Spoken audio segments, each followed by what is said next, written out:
Maraho, hello, and welcome to this big mid-year concert from MSO, the Ryman Healthcare Winter Gala. Ray Chen performs Tchaikovsky and brought to you on MSO Live. I'm Stephanie Kabanyana Kanyandakwe, your host this afternoon. It is an honour and pleasure to be here with you on these unceded lands of the Kulin Nation in Naarm, Melbourne at Hamer Hall. Think of this winter gala as your musical fireplace. We start by adding some logs in with Ligeti, his Concerto Românesc. The strings begin the kindling, and soon the snap and crackle of folk dancers are going to start our fire. Then virtuoso Ray Chen joins MSO with Tchaikovsky, his one and only violin concerto. The first log catches fire. Our hearts are aflame with Tchaikovsky's passionate writing for the man he loved. And interval after interval, we have a chance to grab a snack, maybe put on a new kettle, get yourself comfy. The fire is truly roasting by this time with Rachmaninov's Second Symphony.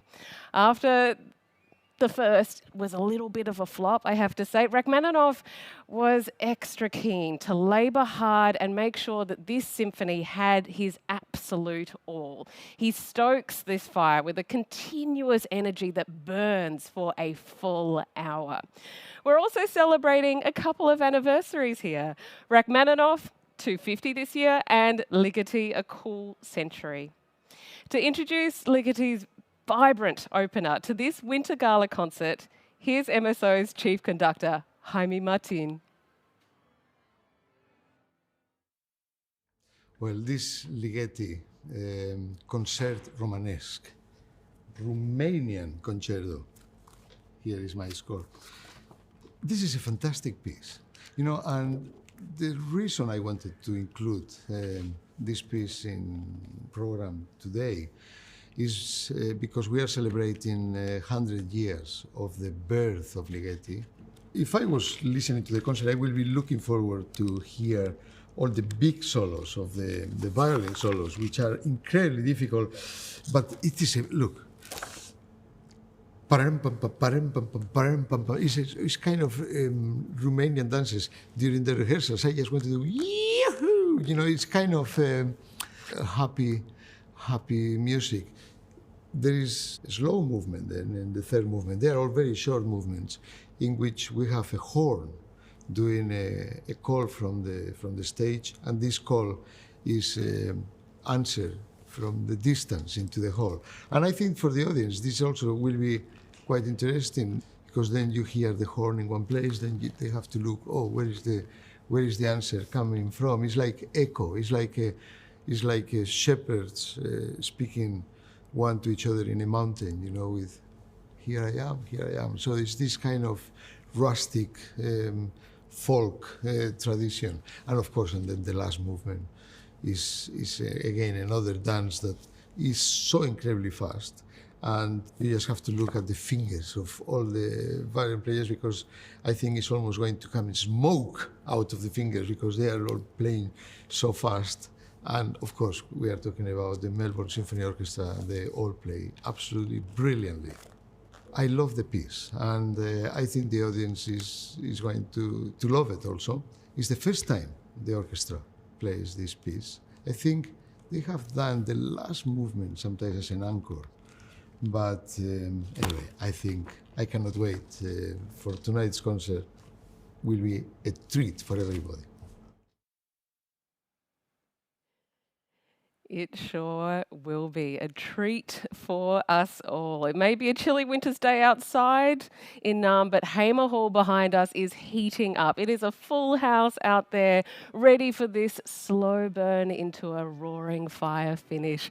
The Melbourne Symphony Orchestra with chief conductor Jaime Martín about to enter stage, opening with Long Time Living Here, the musical acknowledgement of country by Deborah Cheetham-Freyon, then the smouldering start to this winter gala, the Concerto Românesc by Gheorghe Ligeti. Traditional custodians of this land, the people of the Eastern Kulin Nation. On this unceded land, we celebrate the oldest continuous music practice in the world. In our language of music, We honor this country and offer our support to elders past, present, and emerging, and embrace our shared future.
The Concerto Românesc by Gheorghe Ligeti. What a dance. And did you hear that horn player? That was Saul Lewis all the way up in the lighting rig rafters, that antiphonal call and response.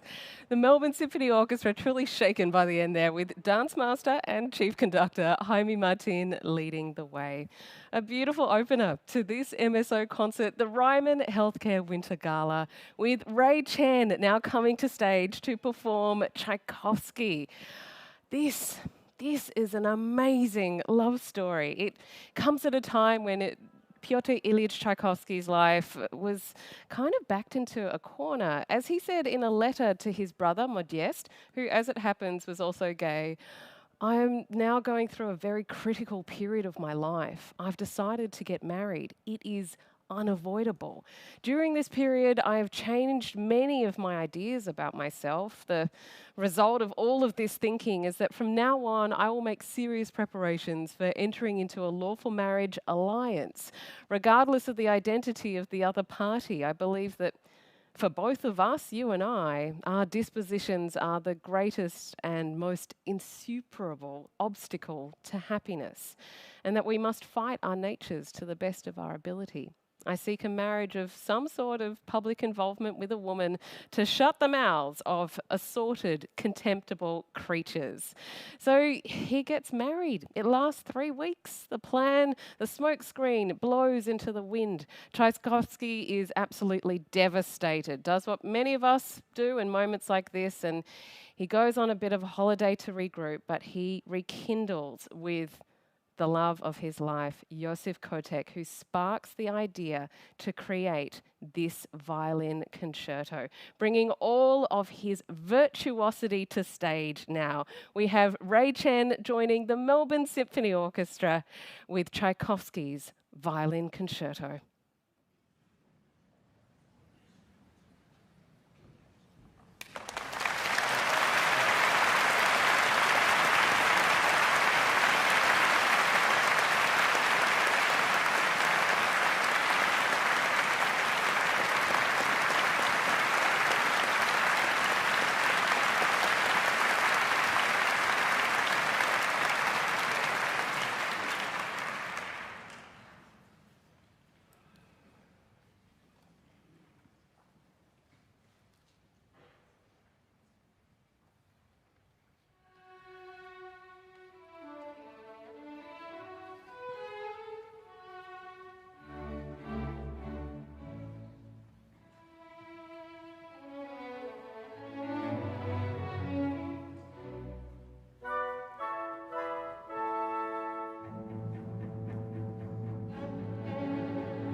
Thank you so much for the warm welcome here back home. It's amazing to be back. And you know, when I'm traveling away from home, away from Australia, I often take a little piece with me everywhere I go. And it's in the form of a common tune that you probably all heard, Waltzing Matilda. All right. Yeah, it rings a bell, right? Okay. Yeah, it's nice to have people in the audience know what it is. So I usually go through the story, right? And I tell them how it's about this jolly swagman. You all know the story, but how it's a tragic story, right? He unfortunately drowns, and you can hear his ghost, right? And everyone thinks it's hilarious that we Australians, we sing it so jolly, in such a jolly fashion. Like that, you know, it's very, but I tell them, you know what, that's the Australian spirit. We're resilient, and we're kind, and we laugh it off like it's no problem. No worries, mate. And that's how we are. Yeah. Anyway, just wanted to thank you all once again, and without further ado, I'd best get on with it, yeah? Waltzing Matilda.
What a spectacular performance. The Tchaikovsky Violin Concerto. You heard his heart laid bare from love to sorrow with violin superstar Ray Chen performing this journey of the heart with the Melbourne Symphony Orchestra and chief conductor Jaime Martín.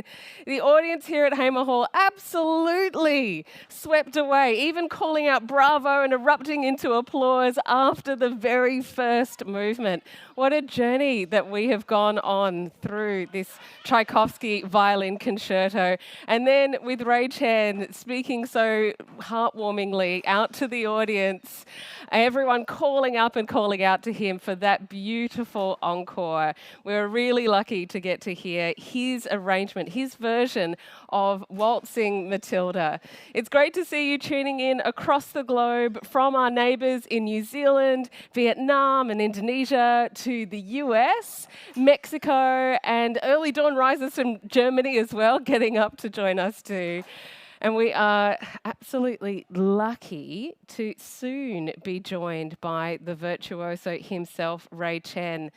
Again, we've just heard the Tchaikovsky Violin Concerto. This is a really big piece, as you've just experienced. It takes a real master to learn how to find their way and their particular path through this kind of work. It's not one that you can just pop out of music school and play immediately. And it shows you just how much work goes into the creation of this kind of performance and how it needs an absolute virtuoso to be at the helm. And that's who we have in Ray Chen, who's Australian raised and has now been travelling around the globe, showing the world and sharing with all of us his extraordinary musicianship. We are very lucky to now be joined by Ray Chen himself. Ray, congratulations. How's it going? That was just absolutely extraordinary, Ray. I mean, how do you feel after that big play? Well, it's always a bit like you're stepping off a field. To put it into athletic terms, I mean, it is quite athletic when you're on stage. You do sweat a lot, and for me, it's always a wonderful journey, though. There's this sense of adventure that goes throughout the entire concerto, especially a one like this. You know, Tchaikovsky's such a well-known concerto that oftentimes that one has to think like, how do you keep it fresh? You know, all like that. But I find that the best way for me is just to you know, start fresh. You never know what's going to happen. Invite the kind of anything goes kind of feeling, and then it just lights on fire. Well, you certainly lit on fire throughout that performance. We absolutely felt your warmth and your heart that you put into it. What do you do to prepare for such a work like this? It's difficult, but it's also really tender as well. So this concerto, I was lucky enough that I have lived with it. It has lived with me, I suppose, as it has with many other musicians. But the first time that I started this concerto was probably when I was 12, 13 years old. I actually won a competition here in Australia called the NYCC, National Youth Concerto Competition. And that was the first time I played it with the orchestra. And then since then, I have played it at various competitions and auditions, including the Queen Elizabeth. And you can still see, you know, YouTube has everything where you can see that like is the danger baby of Ray. our age, isn't it? Exactly. You can see like baby 20-year-old Ray like this there, you know, struggling through the piece. But yeah, it was. I mean, each time I think you come back to it, and it's a bit like a reflection, right? It's a reflection of yourself. You obviously you prepare your technique, you prepare all of the musical insights. You know what Tchaikovsky was doing, what he was thinking. You know how he was basically, you know, I mean, how he was back in those days, being homosexual. It was very difficult for him to have to live through that and to live to the expectations of others, and yet, just like so many composers, he was able to really dream that through his music. And I think that that's just the wonderful thing. You really feel that, like, he places this hero right it's there. his love story, Yeah, isn't it's it, his with love Joseph story. Kotek, who sparked the idea to create this violin concerto. We were right. speaking about it in the lead up, just as you were going to stage, and you know, it ended up being his one and only violin concerto too. You know, it takes this heart to play it. What has changed for you over the years, from baby Ray, as you say, from being the 20-year-old into, I won't reveal your age, but into now? You know, how have you gone on that journey, and what are you bringing now that baby Ray was yet to see? Well, I think that most pieces, as you gain experience through life, that the best way to input it into these works is to draw from your life's experiences. So for me, a few differences nowadays that I've been creating, you know, an app, and it's been going like really well, but at the same time, suddenly I'm the one creating frameworks now, right? Like I used to be just the artist, and I would go and play, and I'd be within, let's say, the MSO or the orchestra's framework, or my record label, or my manager's framework, and I just go. It's just sort of like you just go where you're being told. Yeah. But now it's like where I have to create the frameworks. I feel like I'm a little bit closer to the creative process, the building, and that puts me, at least in my mind, closer to the composers as well, as they build the structure of the piece. So it does feel like, oh, I'm able to step out. It's a bit like, I play video games a lot. I love playing video games. So it's a bit like, you know, first person versus third person mode, you know? So now you're more in third person mode, and you're just overlooking the structure, all the layers, all the different layers, but then you're able to still, you know, switch hats, blink of an eye, go into first person mode, and just, you know, go around and be in that as well. So people can feel both as you switch around. Be in the journey. And, you know, when you've played this around the world, there's been some pretty magic moments that have happened as well. I believe you burst a string a couple of years ago with Seattle Symphony. Was that right? That's right. You know, because it's a shred. It's a really intense play, and maybe a few kind of hairs off that bow coming off the side too. Yeah. Like, what's your favourite part of this?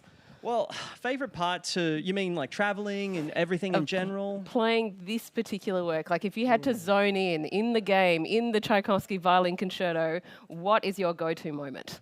Gosh, that's a great question. I think that for me, it's every step of the journey when things, you know, because I mean, technique-wise, let's just take technique for an example. I mean, you know, at one point, it's just so ferocious, right? It's relentless. There's passages where it just keeps going, and where like I've often had audience members be like, "Is your hand like? How is it feeling?" And let me tell you, it does start to clam up. Like you do start to feel like a bit of tension. You can't help it, even though you're trying to tell yourself to relax. I mean, you know, relax on live stream is very difficult. In front of an audience is even more difficult. So you know, you have to sort of, having practiced through that is one step of solving that issue, but also like that tension does bring a sense of like excitement and you know, that like so that feeling where people can feel that line, that just like that penetration come through. That's what I love about this piece. Well, we really appreciate all the love that you have brought in sharing this work with us, and what an extraordinary performance. Can we congratulate you again, thank Ray you. Chen? We're so glad to Thanks, have you everyone. home with us as well, but I feel like we should let you go and have a seat after that. Yeah, thank you so much. We'll see you next time. See you next time. Thanks, Ray. Bring it in. Yeah. See ya. Bye. What a superstar, Ray Chen, the violinist, and giving us a really wonderful insight into the work that goes into playing a work like this, the Tchaikovsky Violin Concerto, and so generous in giving us these ideas and thoughts as well to take home with us. Also joining me now is a clarinetist from the MSO Academy. Now, the MSO Academy provides young instrumentalists with a vital final bridge to a successful career. So the MSO Academy gives this opportunity for postgraduate musicians, and during this year-long program, the Academy members perform in MSO concerts, receiving mentoring and participating in a full range of professional development activities too. Clarinetist, you've got it in hand with you. Thank you for bringing it as well. I'm a former lapsed clarinetist, so I've got all the love for this instrument. Oliver Crofts, what's your journey like with the MSO Academy so far? It's been incredible. I can't believe that it's only been 6 months, but this year I started with Alpine Symphony with Jaime. That was my first concert with the orchestra, and I actually had to purchase an E-flat clarinet to play in that piece. Oh my gosh, you had to buy an instrument did, just yeah. to play with the orchestra? Oh wow, look, this is an investment, is it not? It's all part of the journey. And that Alpine Symphony, a climb up a mountain as your first time with the MSO? Absolutely. Wow. But it's those memories that just live forever, and I guess coming into the MSO, the clarinet section have always made me feel incredibly welcome, and as a young musician, that's a really big transition in building your confidence and finding, I guess, your place in an orchestra, especially an orchestra as prestigious as the MSO. Well, this is your first time with the orchestra playing start to finish, Absolutely. all moments in the program. What are your favourite parts of today's Winter Gala? I must say, getting to perform alongside Ray Chen on stage is a real highlight. His energy is just infectious, and I think you can feel it on stage. Yeah. Especially in those really quiet moments as well. He just uses time so beautifully, and I guess it's so special to just be in that presence of Ray and also Jaime, the chief conductor. Yeah. Well, coming up next, we have an extraordinary work. You've already had a big play so far. I mean, Concerto Românesc famously has some really cool clarinet parts. Absolutely. Again, former clarinetist. I've got all the bias here, but all the love. Because, you start off with these kind of folk dances, and it's at a time where, like, Ligeti was growing up in Transylvania, and he was experiencing all of these musicians in the folk fairs. They used to dress up in animal masks and things like that. So he's really bringing that energy into the work. So we started with a pretty big piece, and then the Tchaikovsky, the violin concerto, all of this heart and virtuosity, as you were saying, joining with Ray Chen on stage too. But coming into the second half, it's one massive slab of a work, the Rachmaninov Symphony No. 2. What's your feeling from the clarinetist section? What's your feeling with this work? It does feel like a bit of a marathon, to be honest, but the most incredible marathon, I think. It's just over an hour, the symphony, and the third movement has the most expansive, long clarinet solo that almost brings me to tears every time I hear our principal clarinet, Phil, play that solo. It's just stunning. It's probably my favourite clarinet solo in the repertoire. Wow, but, that's a big call. Okay. Yeah. It definitely is special for me. This symphony is actually my favourite Rachmaninoff symphony, and perhaps my favourite symphony of all. It's just stunning. Oliver, that's 3 massive calls. So it's your favourite solo of the repertoire, favourite Rachmaninoff, favourite symphony. Talk us through the journey of this work. As you say, it's an hour long. What are the things that we should be tuning into that you want audiences to hear? Because as a clarinetist, you're in the middle of the orchestra. You've got a really beautiful position where you've got percussion and brass behind you and all of the strings in front. So you hear everything. It's a really sweet spot. What's the journey you want us to go on with you? I think to really approach it as if it's a soundscape almost. The start of the work is very dark and brooding with the double bass and low brass, and gradually this energy emerges from the piece, and all of the thematic material just transforms throughout the orchestra. And suddenly there's this ecstatic energy throughout the entire piece, but there's real moments of peace and tranquility amongst all of that. And I think those moments we can really afford to just enjoy and I guess rest with the music. It's just so stunning, and the harmonies are luscious and just so beautiful. Yeah. Well, we can't wait to go through the journey with you, and thank you for giving us that, signposting of what is yet to come. But there is no rest for you, my friend. You've got to go play the thing, so I should let you head off. But thank you so much, Oliver Crofts, for joining us. Enjoy the rest. Yeah. See you later. All right, that was Oliver Crofts, who's a member of the MSO Academy, a wonderful clarinetist, a star. Watch this name. He's joining the MSO as part of the Academy program, and this is his first time on stage playing the full program of works. Now, some older hats in the game also are joining us now. We have Sean Tribbiano and John Arcaro. percussionists. So we're moving through the sections, okay? We're moving through the sections, my guys. We've been in the middle with the woodwinds and Oliver. Now we're heading up the risers to the back and joining the percussion section. Again, former clarinetist, it's a love of mine to hear all that you've got going on. What are some of the key parts of this work that we're about to hear ahead that you appreciate being at the back with the bird's eye view? John? Well, Steffa, I mean, Sean and I, being in the percussion section, are elevated at the back of the orchestra, and it's a position where we can see everyone, which is quite a privileged position. Sometimes it's a challenge to play things in time because of the distance. And one of the things we need to do is anticipate. As timekeepers, there's a problem there as timekeepers. Very true. So is that internal rhythm then that's keeping you going? Like you've got the conductor, but you're also feeling your own sense through it. Yeah, totally. I think it's really important for us as percussionists to know who we're playing with. Okay.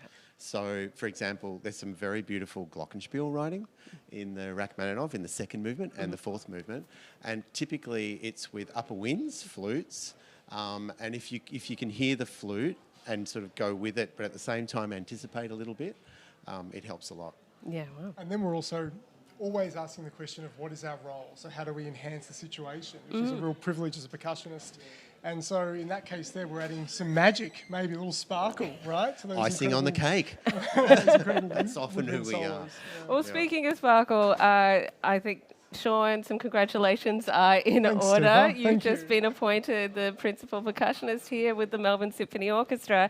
And I hear along the hallways that that announcement was given to you just a couple of hours before you had to play what is on record as one of the hardest percussion solos of all time. The snare part in Ravel's Bolero, is that It's true. It's going true. on? It was a big day. It was, but the journey actually starts quite some time before then. The recruitment process for the position started in November of last year, and then I completed a trial process. And that afternoon, before the 100 countdown, I was given the great news that I'd been appointed as principal percussion, and then I had to calm the nerves and go and execute what is, as you say, the most finishly difficult snare drum part in the repertoire. So ice cold nerves, keeping those hands super still and steady. And the pulse is definitely on my shoulders in that moment. Yeah. Oh, it really was. And what a gorgeous moment to add to the ABC Classic 100, the instruments that we all love, and that countdown finale show that showed us just how important each member of the orchestra is, and you certainly shone in that time That's very there. kind, thank you. It was awesome. So And you can still watch it, I believe. Is that yeah, correct? it's still up on online Yeah. if you'd like to tune in and watch. Amazing concert. Yeah. Not only MSO, but these wonderful percussionists really leading the way in all of these moments. Again, going into your section playing and the ways that you work with orchestra, it's not just the rhythm keepers. When you're doing that doubling with instruments, we feel that sense of sparkle, as you were saying, on top of that person's solo. How do you negotiate or navigate being so far away from them, but having to really tune in to play quite close? Yeah. Well, as I said earlier, we need to anticipate. So we've got to compensate for that distance. We need to play what we say slightly ahead of the beat. If we play with exactly what we hear, often the conductor will say, "You're late." So because of the distance, if we just play what we say at the front of the beat or on top of the beat, usually it sits together. And one of the beautiful things Jaime said during the rehearsal was, "Glockenspiel, you're like Christmas bells." It's that great comment, sparkle. great comment, Yeah, yeah. beautiful comment for us. Absolutely. Well, you are about to go bring us that sparkle, so I should let you go as we're soon to return back to the hall. Thank you so much, you. John Thank and you, Steffa. Sean. Thanks, Look out Steffa. for them in the risers at the percussion section. Enjoy the show. With the Rachmaninov Second Symphony that is now coming to stage. We're here in Hamer Hall in Naarm, Melbourne for this final work in a really big program of the MSO Winter Gala. Rachmaninoff's Second Symphony, as John and Sean were saying, is a huge play, but has these wonderful moments where you can tune in to various solos. There are times where the percussionists are connecting with various moments of the woodwind section, as well as amplifying the great gritty bass that Rachmaninov is so well known for. He loves to get deep in that bass section. Perhaps it's showing part of his own skill as a soloist. Before coming to write symphonies, the world knew Rachmaninov as an extraordinary concert pianist. He was a giant of a human, had really big hands, a great stretch, and loved to work that bottom section of the piano in his playing. When it came to writing symphonies, though, you know, he had a rough start with his very first symphony. I have to tell you, it was a flop. It was an awful moment. The conductor that he was working with, this is before he became a conductor himself, was not doing so well in life, and it's rumoured was kind of drunk at most of the rehearsals and indeed the premiere. So it didn't go off. That first symphony, everyone thought, oh, Rachmaninov, he should just stick to piano playing. What's he doing? So that rattled his confidence. He was a deeply sensitive human. And so coming into the second symphony, he worked extra hard to really bring it all that he had. And at this moment in time in Rachmaninov's career, he'd also started conducting. So he knew how to run those rehearsals.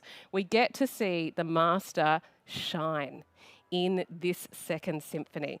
The Melbourne Symphony Orchestra, their chief conductor, Jaime Martín, coming back to stage, just taking a moment to get on, as there is a fuller orchestra in this particular work as well. The percussion section in full, lots of brass that you're going to hear all throughout this, and indeed a full woodwind section too. So a wonderful time for someone like Oliver Crofts, as we heard from the MSO Academy, get to really play with everybody on stage and bringing all of this beautiful energy too.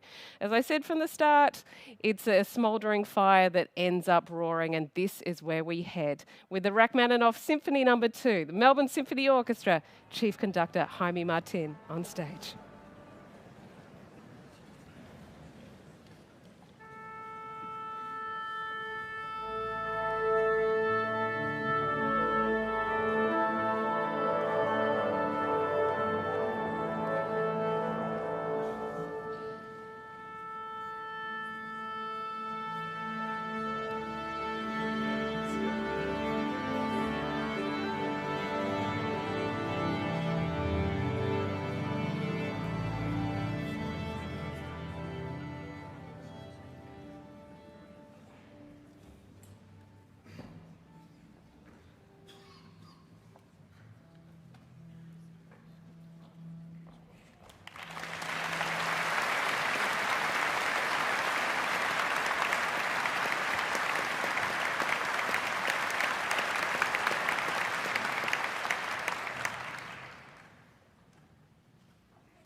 What an extraordinary performance. The Rachmaninov Symphony No. 2.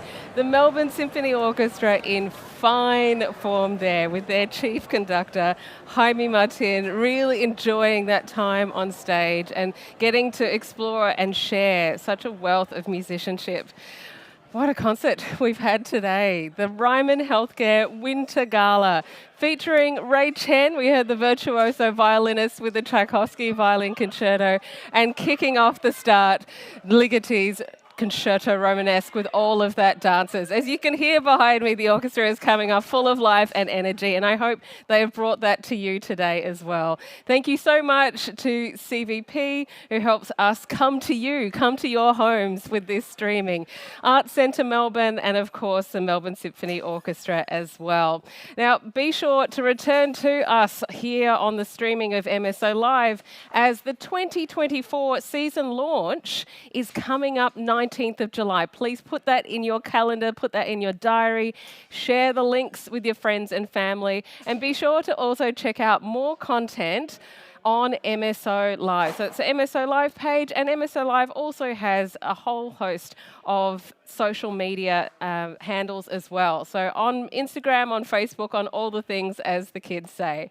Well, thank you so much, Murakoze Chane, for joining me, Stephanie Kabanyana Kanyandakwe. It's been a wonderful concert all afternoon that I hope has brought so much joy and happiness to you.